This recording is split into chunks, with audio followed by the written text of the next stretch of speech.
Ces œuvres, vous ne les verrez jamais dans un musée. Pour découvrir la nouvelle folie de ce peintre, il nous a fallu grimper à 2200 mètres. La galerie d'art de Seype, les pentes italiennes du Mont Blanc, au pied des glaciers. Un canevas qu'il n'a pas choisi par hasard. Le premier sentiment, c'est waouh, c'est splendide.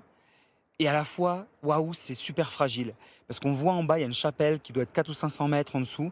Et on sait que le glacier allait jusque-là. Et là, le glacier, on le voit même plus. Il part derrière. Mais en fait, on se dit, mon Dieu, c'est un environnement qui est magique, splendide, mais à la fois hyper fragile. Et certains ont fait des heures de route pour la voir. Incroyable. C'est magnifique. Peindre dans ce lieu, c'est extraordinaire. Quand on a su qu'il venait là, on est venu tout de suite, depuis 1000 ans.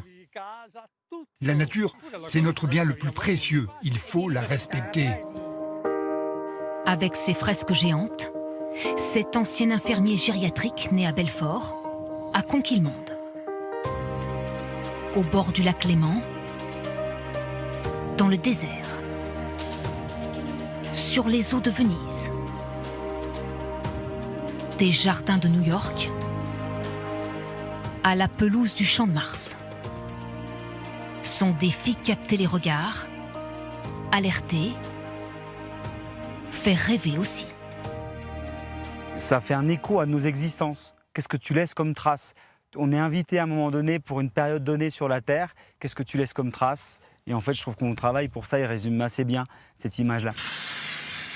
Une trace dans les têtes, mais pas dans la nature.